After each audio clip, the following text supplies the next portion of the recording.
안녕하십니까. 이제 랩뷰를 시작하시거나 랩뷰를 사용하고 있는데 좀 더 체계적으로 배우자 하시는 분들께 조금이나마 도움을 드리기 위해서 정기적으로 랩뷰 관련된 동영상 강좌를 업로드하고 있는 랩뷰 마스터 유튜브 채널입니다. 이번 시간에는 랩뷰에서 제공하고 있는 디자인 패턴 중에서 마스터 슬레이브 디자인 패턴을 사용하는 방법에 대해서 살펴보도록 하겠습니다. 우선 강의를 시작하기 전에 구독과 좋아요 그리고 알람 설정 해주시면 영상을 제작하는데 큰 힘이 되겠습니다. 그리고 관련된 시습 코드는 네이버 카페를 통해서 업로드하고 있으니 소스 코드가 필요하신 분들은 네이버 카페를 참고하시면 좋을 것 같습니다. 구독자분 중에 한 분께서 마스터 슬레이브 디자인 패턴을 사용하는 방법에 대해서 강의를 요청을 하셨고요. 그래서 이번 시간에는 간단하게 마스터 슬레이브 디자인 패턴을 사용하는 방법에 대해서 살펴볼 텐데요. 랩뷰는 다른 프로그래밍 언어하고 유사하게 템플릿 코드를 제공하고 있습니다. 그래서 랩뷰 풀다운 메뉴에서 새로 만들기라고 하는 메뉴를 클릭하시게 되면은 이 왼쪽과 같은 다이얼로그 창이 활성화되면서 여기에서 다양한 포맷의 랩뷰 파일들을 생성을 하실 수가 있습니다. 그 중에 하나가 오늘 소개해 드리고자 하는 마스터 슬레이브 디자인 패턴이라고 하는 템플릿 코드를 제공하고 있는데요.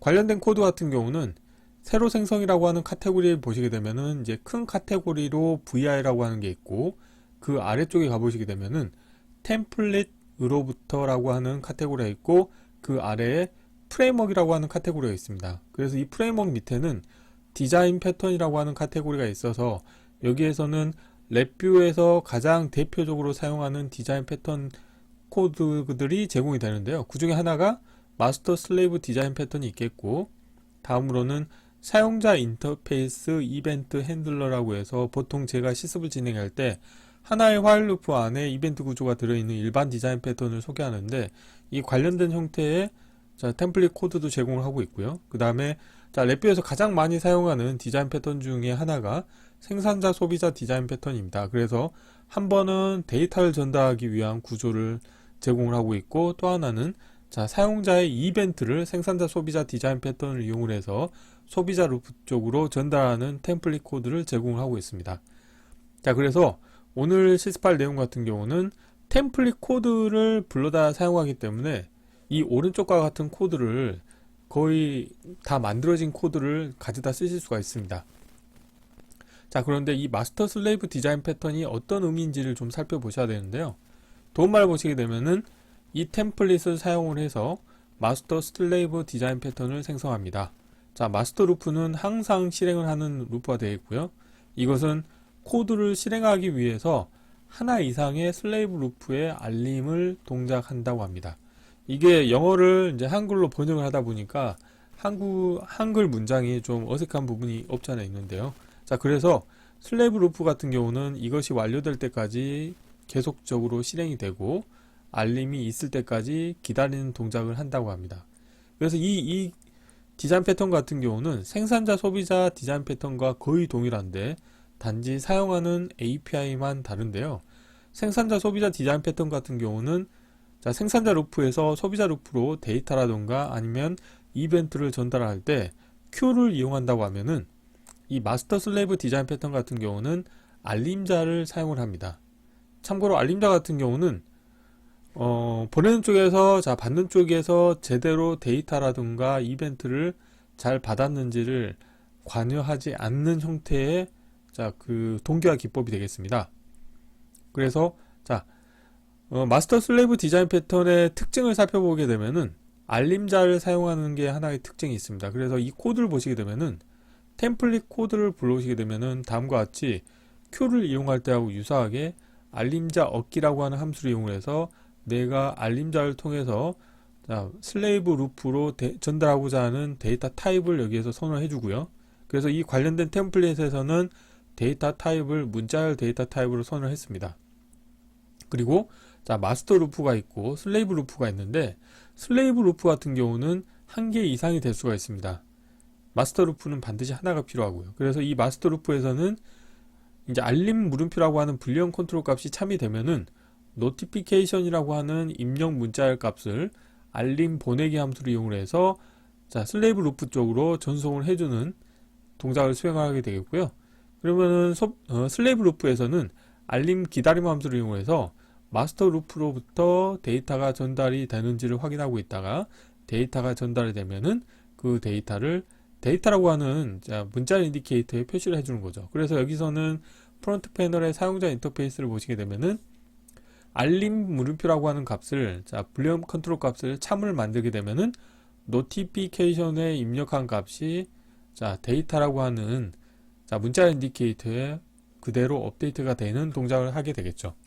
그래서 이 마스터 슬레이브 디자인 패턴의 특징을 보시게 되면은 마스터 루프에 동기화되어서 슬레이브 루프가 동작을 하게 운영하실 수가 있게 되어 있고, 그런데 이게 하나의 단점이 뭐가 있냐면 동작 중에 데이터 손실이 발생할 수가 있습니다.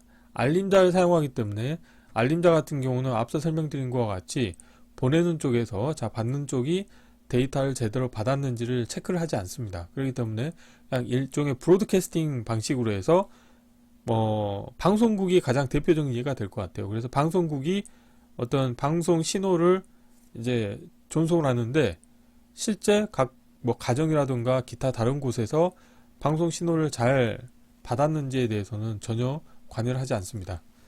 그래서 동작 중에 데이터 손실이 발생할 수 있는 단점이 있고, 그런데 이 마스터 슬레이브 디자인 패턴의 특징은 하나의 마스터가 여러 개의 슬레이브 루프 쪽으로 데이터를 전송할 수 있기 때문에 브로드캐스팅을 원하는 어떤 어플리케이션 프로그램을 개발했을 때는 이 마스터 슬레이브 디자인 패턴을 사용하시는 것을 추천드릴 수 있게 되겠습니다. 이론은 이 정도로 마치겠고요. 간단하게 실습을 진행해 보도록 하겠습니다. 바탕화면에서 새로 만들기의 폴더에 마스터 슬레이브 디자인 패턴 사용하기라고 하겠고요.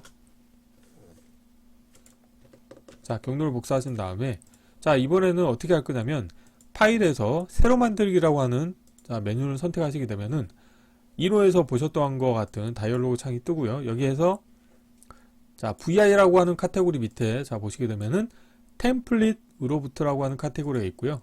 그 아래에 가보시게 되면은 프레임워크라고 하는 게 있고 그 아래에 디자인 패턴이 있습니다. 그래서 이 디자인 패턴에 가보시게 되면은 마스터 슬레이브 디자인 패턴도 있고요. 그 다음에 사용자 이벤트 핸들러라고 하는, 제가 주로 이제 간단한 실습을 진행할 때 사용하는 그런 이제 디자인 패턴도 제공하고 있고, 생산자 소비자 디자인 패턴인데 데이터를 전달하는 목적, 이거는 이벤트를 전달하는 목적, 이렇게 템플릿 코드가 있습니다. 그래서 마스터 슬레이브 디자인 패턴을 선택하신 다음에 확인 버튼을 클릭하시게 되면은 다음과 같이 간단한 템플릿 코드가 생성이 됩니다. 이렇게 생성이 되면은 컨트롤 S를 누르신 다음에 경로를 붙여 넣으시겠고요. 마스터 슬레이브 디자인 패턴 사용하기라고 하겠고요. 코드를 보시게 되면은 주석이 잘 돼 있어요. 그래서 템플릿 코드에 보시게 되면은 주석 같은 경우는 일단 템플릿 코드를 불러오신 다음에 주석을 다 제거해 주시면 되겠고요. 그리고 코드를 간단하게 이것도 라벨을 보이지 않도록 하겠습니다. 이렇게 하시겠고, 이 부분 같은 경우는 라벨을 보이게 하겠고요. 알림자 얻기라고 하는 함수가 되겠고, 다음으로는 이 부분도 라벨을 보이게 하겠습니다. 알림 보내기라고 하는 함수가 되겠죠. 그리고 여기에서는 지금 보면은 거짓으로 케이스 구조의 입력 선택자를 거짓으로 만들었는데요. 이거를 컨트롤로 바꾸시겠고요. 그런데 라벨이 너무 길기 때문에 이걸 지우겠고요. 컨트롤 하나 만든 다음에 알림 보내기라고 하겠습니다. 알림 보내기 물음표라고 하겠고요. 그리고 불리언 컨트롤을 사용할 때는 항상 기계적 동작을 고려해 주셔야 되는데, 여기서 같은 경우는 화일 루프가 주기적으로 폴링을 하기 때문에 렛지 형태로 기계적 동작을 운영하시면 좋겠습니다. 그래서 지금은 누를 때 스위치로 되어 있는데 렛지로 하시게 되면은 잠깐 동안만 값이 참이되기 때문에 잠깐 동안 알림 보내기 함수를 통해서 슬레이브 루프 쪽으로 인스트럭션이라고 하는 상수값, 문자의 상수값을 전송을 하게 되겠죠. 그런데 여기서는 이제 저 같은 경우는 문자의 상수를 보내지 않겠고, 이거를 컨트롤로 바꾸겠습니다. 그래서 노티피케이션이라고 하는 값을 자, 변경할 수 있도록 문자열 입력 컨트롤을 하나 만들겠고요. 자, 그리고 코드 사이즈를, 자, 여기에서는 125ms 주기로 폴링을 한다고 했는데 뭐 저는 100ms로 폴링 하도록 하겠습니다. 자, 화일 루프 사이즈를 좀 줄이겠고요. 자, 거짓인 경우에는 아무 동작도 하지 않는 거죠.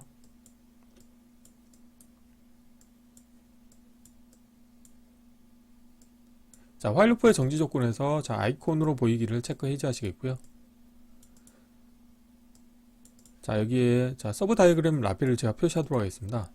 보이는 아이템에서 서브 다이어그램 라벨을 표시하시겠고요. 여기서 자, 마스터 루프라고 하겠습니다.